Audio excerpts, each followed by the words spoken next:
Magandang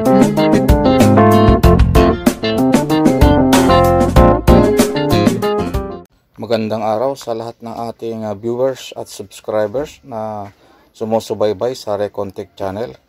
Ito at meron tayong isang rice cooker na gagawin ngayong araw na ang brand ay Baumann. Ayan Baumann.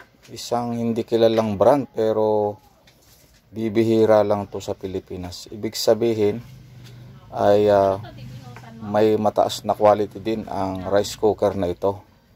Kaso inabot na lang talaga ng katagalan. At ang problema, as per customer feedback, ay pag pinower on mo na siya, yan, nakasaksak na, ay naka-warm. Usually ganyan naman talaga ang rice cooker, naka-warm lang. Pero pagka pipindutin mo na yung yung pindutan pababa para mag-cook, dapat, 'di ba mga guys, mga ka-Recontech at mga daddy, mga madam. O yan naka-warm lang. Ngayon pipindutin natin yung switch pababa para mag-cook. Ayun. Kumagat naman. Kaso mo, hindi naman siya nag-ilaw sa cook. Dapat. 'Yun.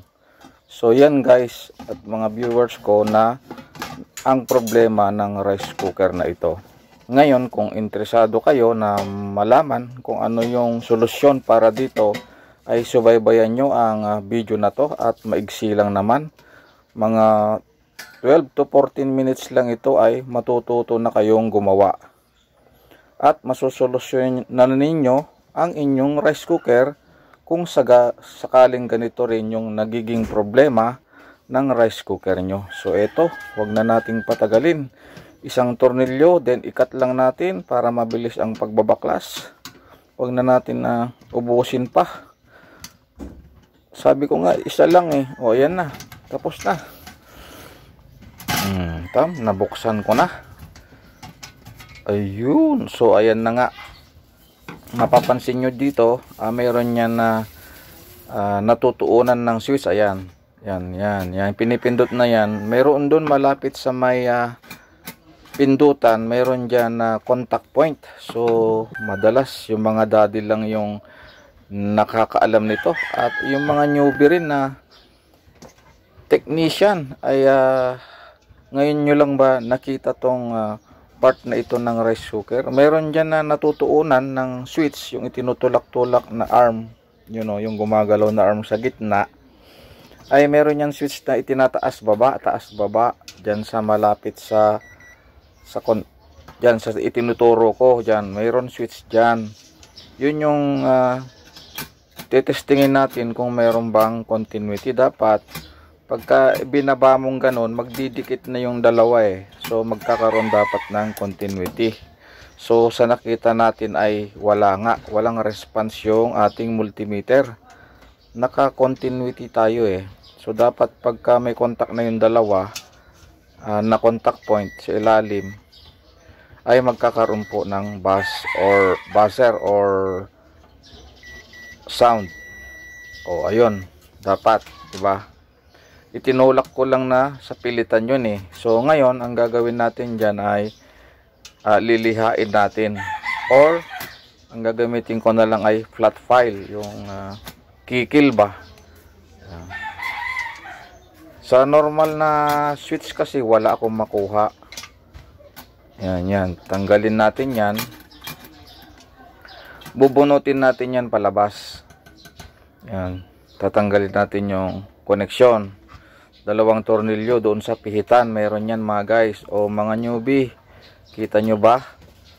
Tapos yung center dyan na piston. Tawag ko dyan piston I-disengage muna natin para makuha natin yung buong assembly na palabas.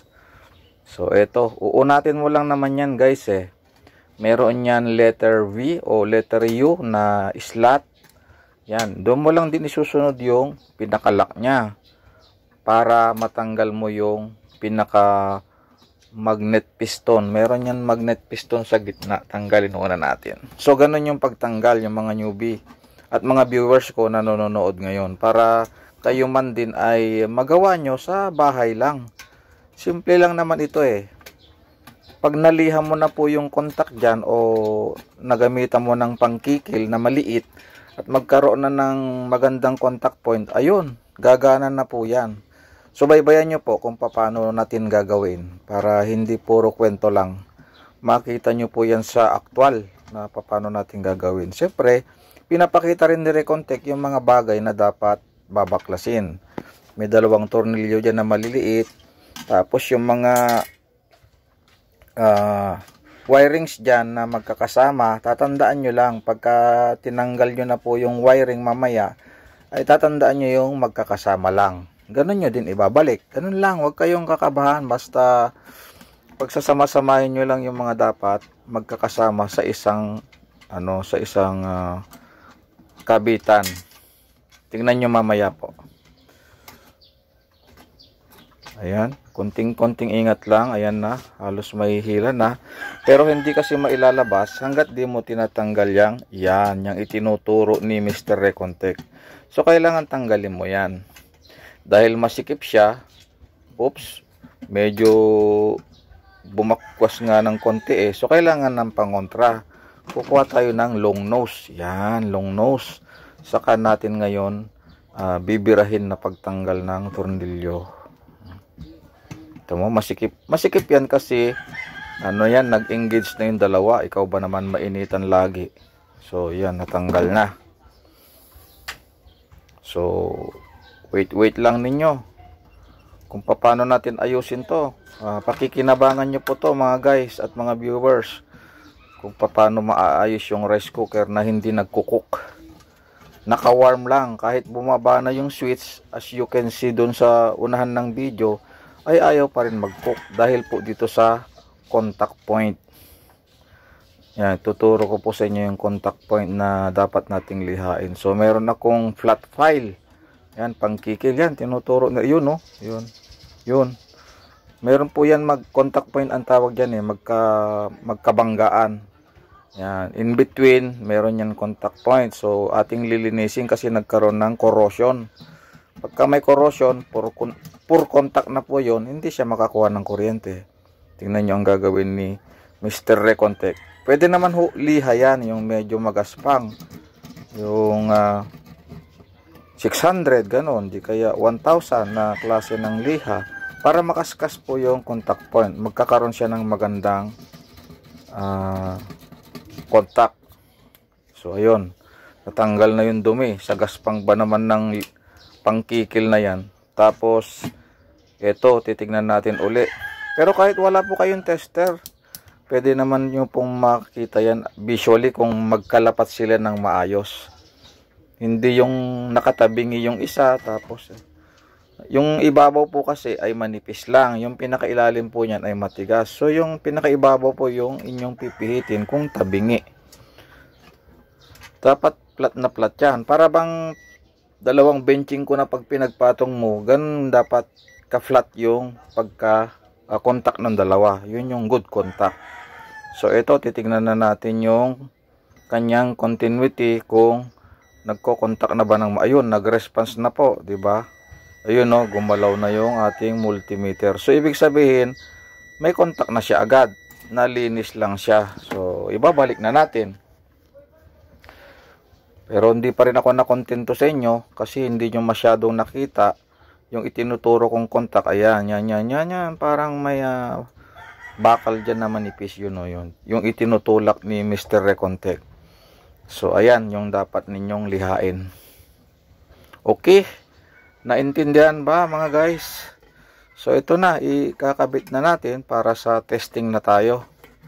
O yung mga nainip dyan, nainip ba kayo? Napakaigsi lang po, di ba? Ayan, o.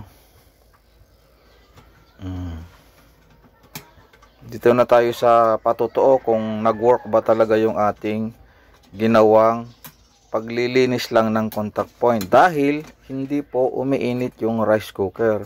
Mr. Recontech, naka-warm lang po kahit isi-switch ko po yung rice cooker namin. Mga maraming nagme-message na ganyan. Ito na po yung chances para malaman nyo yung solusyon. So, ayan. Yung wiring na magkakasama na sinasabi ko, ayan, nilagyan ko pa nga ng masking tape. Kung napapansin nyo po, nandyan sa ibabaw. Yan, may masking tape po. Pinagsasama-sama ko lang po sila. Para pag sinauli, ay maayos lang din po. Hindi po sasabog. Hindi pa ako naka-encounter na sumabog kasi hindi ko po minamali yung wire ko. Kaya wala ko pa akong ma-feedback sa inyo mga guys at mga newbie na sumabog. Kaya kung saan nyo lang din po tinanggal, ay doon nyo lang din po ibabalik dapat. Ang maganda niyan ay picturean nyo muna ng cellphone, then saka nyo ngayon pagkakalasin para alam nyo yung original na wiring kung saan sila nakakabit. So, yung mga naiihi dyan ay umihi na para maantabayanan nyo talaga kung nag-work ba yung ating ginawa. Nag-success ba tayo? Yun yung tanong. Para kung mangyari ito sa appliances nyo na anumang klase ng rice cooker, pare-pareho lang po yan ang design niya eh. Iba-ibang brand lang po tayo mga guys. So, yan. Almost finished na tayo.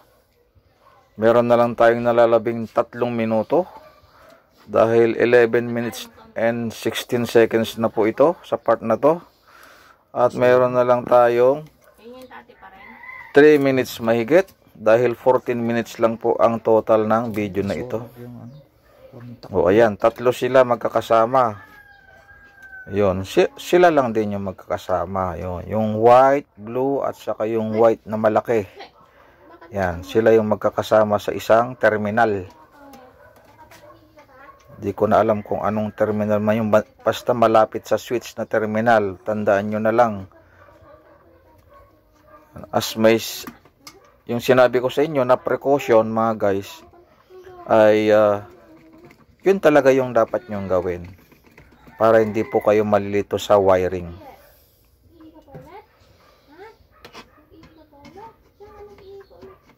Then, hihigpitan nyo po ng maigi. Kasi, ano po yan eh. One line po ng 220 yan. So, 110. Kung luluwag-luwag po yan, magkakaroon po ng spark-spark. Na hindi nyo namamalayan, iinit po yun. Kaya dapat, konting hapit-hapit naman dyan.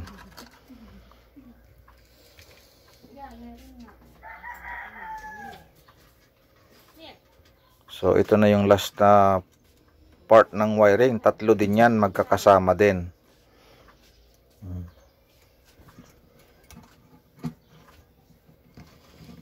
Kung mayroon kayong comments ay mag-comments lang po kayo sa video na ito, at kung mayroon kayong katanungan ay atin pong re-replyan once na nakita natin. Kung madedelay man yung reply ay pasensya na po mga viewers at newbie, kasi meron din tayong ibang ginagawa pagka hindi tayo nakakapag-reply agad. So ayan na, naikabit na natin. Yun, testing time. Nasaan na kayo mga umihi? Bumalik na kayo. Eto na ang Baumann rice cooker. Baumann, kakaiba yan. Sinaksak ko, umilaw, nakita nyo ba? Umilaw. Ayun, 2 beses ko pang sinaksak. Tinuro ko pa. Yan, kulay orange. Yung ibang design, bahala na kayo. Baka kulay blue, ganon. Basta yung warm eye, orange. So, pag sinwitch natin yun, ayun, mga guys, umilaw na yung heat. Thumbs up si Recontech. So, paano ba? Hanggang dito na lang. At huwag nyo namang kalimutang mag-subscribe sa Recontech channel para lahat tayo ay makinabang. Bye-bye!